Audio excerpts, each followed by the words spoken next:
एक एक सूत्र में पूरा राज है, पूरे बहुत कुछ छिपा हुआ है। सभी एक दूसरे से कनेक्टेड होते हैं, लिंक होते हैं। और इन सूत्रों को अपनाते हुए हम सफलता को सुनिश्चित करेंगे। सफलता के कुछ छोटे छोटे सूत्र हैं, उनके बारे में जानेंगे। पहला सूत्र है, बहुत ही जरूरी सूत्र है, इसी में बहुत कुछ छिपा हुआ है खजाना। ये उन्नति की ओर जाने का सर्वश्रेष्ठ सूत्र है। अपनी तैयारी से कभी संतुष्ट नहीं होंगे। इसमें संतुष्ट का मतलब वो नहीं है कि अपने से नाराज होने वाली संतुष्टि की बात नहीं है। यहाँ संतुष्टि का तात्पर्य है कि उसको किसी भी तैयारी को पूर्ण नहीं मान ले, कि बस हो गया, अब इससे अच्छा कुछ नहीं हो सकता है, या मैं श्रेष्ठ कर चुका हूं, ये कभी नहीं सोचना। दूसरा क्या ध्यान रखना है कि हमें बहुत सारी तैयारियां करनी होती है। तो किसी एक तैयारी को करके और हम मान लें कि मैंने तो कुछ किया है, और जो बाकी है उस पर ध्यान ही नहीं है, तैयारी को पूर्ण कब माना जाएगा? हालांकि पूर्ण तो होना बहुत है मुश्किल, परंतु फिर भी जो परिणाम, वांछित परिणाम है, उस परिणामों को हम हासिल करने, तो तैयारी को पूर्ण माना जाएगा। उससे पहले ही पूर्ण मान लिया और सारा ध्यान केवल उन पे लगा दिया जो किया है, और जो बाकी है उन पे ध्यान नहीं लगाया, तो कभी भी हम श्रेष्ठ नहीं बन पाएंगे, पूर्ण नहीं बन पाएंगे। उदाहरण के लिए लेते हैं, हमारा 21 सुनहरे नियम है, मान लीजिए उदाहरण है, ऐसा हर चीज में हो सकता है। सक्रिय व गुणात्मक ट्रेनिंग के 21 सुनहरे नियम है, मान लीजिए।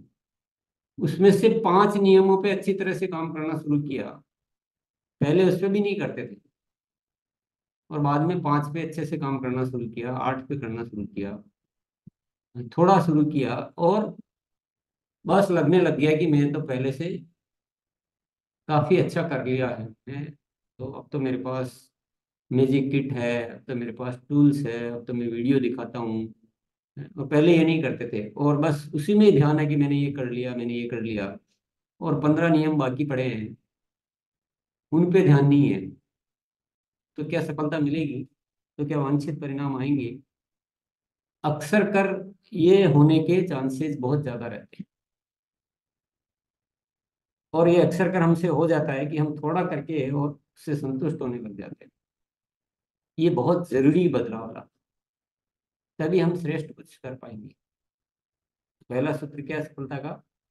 अपनी तैयारी से कभी संतुष्ट नहीं हुए, और अपनी तैयारी को प्रतिदिन बढ़ाते रहें, उसको श्रेष्ठतम की ओर ले जाते रहें, तो ही हम बहुत बेहतर परिणाम ला पाएंगे।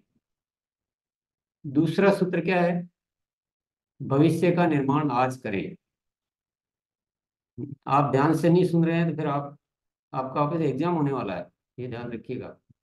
इन्हीं बातों को तरह तरह से आपसे पूछा जाएगा, फिर आप उत्तर नहीं दे पाएंगे। इसकी अच्छा है कि पहले ध्यान से सुन लें हर बात को और उसका मतलब समझ लें। किसी भी बात का मकसद समझना बहुत जरूरी है। भविष्य का निर्माण आज करें, इसका क्या मतलब है? इसका मतलब ये है, मैं आगे का 6 महीने का, 1 साल बाद मेरा क्या होगा, मेरी टीम इतनी बढ़ जाएगी तो उसको संभालने वाले कौन होंगे, कैसे मैं देख पाऊंगा, तो वो सारा, तो उसके लिए क्या आज से ही टीम में लीडर्स या जिम्मेदार साथी को विकसित करना शुरू करें। तो जो चीज भविष्य में दिख रही है वो हो सकता है उसका निर्माण आज ही करना। कल क्या जरूरत आ सकती है, कल किससे मिलना पड़ सकता है, किससे फॉलो अप करना पड़ेगा, ये सारी जो बातें हैं ना, जैसे एक ज्वाइनिंग करी तो इसको भविष्य में ये बड़ा बने, रॉयल्टी अचीवर बने, टेक्निकल अचीवर बने, रूबी बने, इसके लिए आज क्या क्या कदम उठाने होंगे। ऐसे हर चीज फ्यूचरिस्टिक, मतलब भविष्य में क्या जरूरतें हैं होती, क्या होता है, वो सब आज सोच के आज शुरू करनी होती है। और ये उसी का, जो भविष्य का निर्माण आज करें, उसी से जुड़ी हुई बात है। टीम में जिम्मेदारी के बीज प्रारंभ से ही बोना शुरू करें। ज्वाइनिंग जैसे ही होती है, उनको छोटी छोटी जिम्मेदारियां देना शुरू करें, उनको सिखाना शुरू करें, उनको प्रेरित करना शुरू करें, उनको उनके अनुसार तैयार करना शुरू करें, जब जाके आप जिम्मेदार साथियों की टीम का निर्माण कर पाएंगे। नहीं तो आपके जो रोज की जो बातें आती है सुनने में कि क्या करें, कोई है ही नहीं, हो ही नहीं पाता है, सबके मुलाकात नहीं हो पाती है, पता नहीं, जो ये तरह तरह की बातें आती है, उसका कारण क्या होता है? यही होता है कि हम जिम्मेदारी के बीज शुरू से नहीं बोते। हम उस आवश्यकता को जब समझते हैं जब हमारे पर सिर पर आ पड़ती है बात। तो इसका अच्छी तरह से ध्यान रखें। ये ये जो भी बातें हैं, इन बातों को आप अपना लेंगे तो आप कुछ भी कर सकते हैं। ये कोई गैर मामूली है, ये मामूली बातें नहीं है। थोड़ा सा बस ये है कि इसको समझना और उसको अपनी कार्य प्रणाली में जोड़ने की जरूरत है, तो सब कुछ हो सकता है आपसे। औसत का सिद्धांत ध्यान में तो रखें, परंतु 100% के लिए प्रयास करें। ये सिद्धांत को ध्यान में रखना बहुत जरूरी होता है। आप 10 साथियों के साथ कोई काम कर रहे हैं, 50 के साथ कोई काम कर रहे हैं, 100 के साथ कोई काम कर रहे हैं, उनसे कुछ आप करवाना चाहते हैं, उनको कुछ सिखाना चाहते हैं, उनको कुछ जिम्मेदारी देना चाहते हैं, उनके साथ कुछ डेवलपमेंट करना चाहते हैं, तो जरूरी नहीं कि जो आप जैसा जैसा चाहेंगे 100 के 100 ही करेंगे।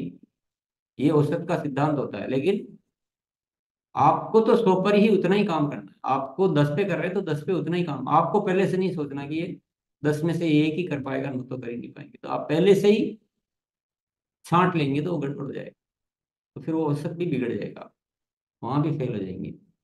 इसलिए अपने को जितनी संख्या चाहिए उससे ज्यादा संख्या पे काम करें, ताकि अपने को जितने चाहिए उतने साथी तैयार होते रहेंगे। ये सिद्धांत दूसरी बात क्या कहता है कि आप बहुत सारे साथियों के साथ प्रयास करेंगे, बहुत सारे प्रयास करेंगे, तो जो करने के लिए तैयार होते हैं उनके साथ लग के, उनके साथ मेहनत करके आगे बढ़ते रहे।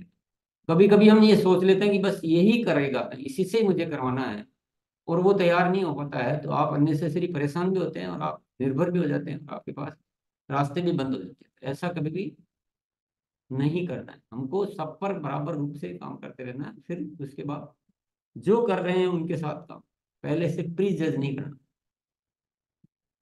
कहाँ चूक हो रही है इसका सही विश्लेषण करें।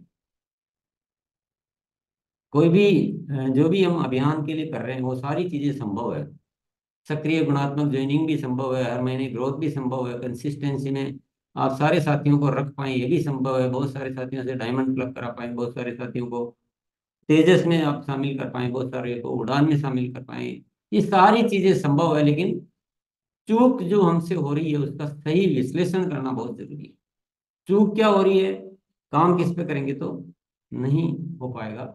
कहाँ चूक हो रही है ये आपको एनालिसिस करना, सही एनालिसिस करना आना चाहिए कि मैं अपनी बात को प्रभावशाली नहीं कर पाया, मेरी तैयारी ठीक नहीं थी, मेरा समय पे कहाँ मेरे को जो काम करना चाहिए था उसकी बजाय मैंने क्या काम किया, क्या करना था। ये सब कुछ बहुत सारे विश्लेषण होते हैं, उस सही विश्लेषण से आप सारी चूक पकड़ के और आप बिल्कुल सफलता की बुलंदियों को छू सकते हैं, लेकिन ये सही होना चाहिए।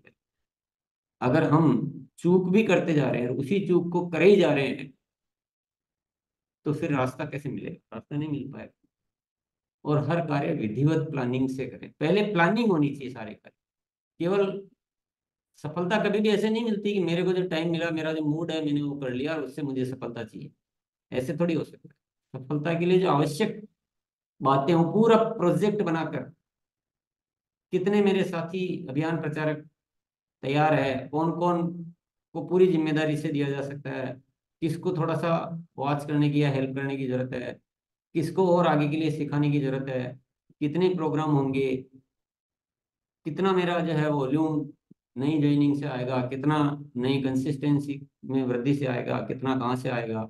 ऐसे एक पूरा प्लानिंग जो है ना वो विधिवत होनी चाहिए। और ये एक क्या है, अपने को शून्य पर मानते हुए आगे की यात्रा प्रारंभ करें।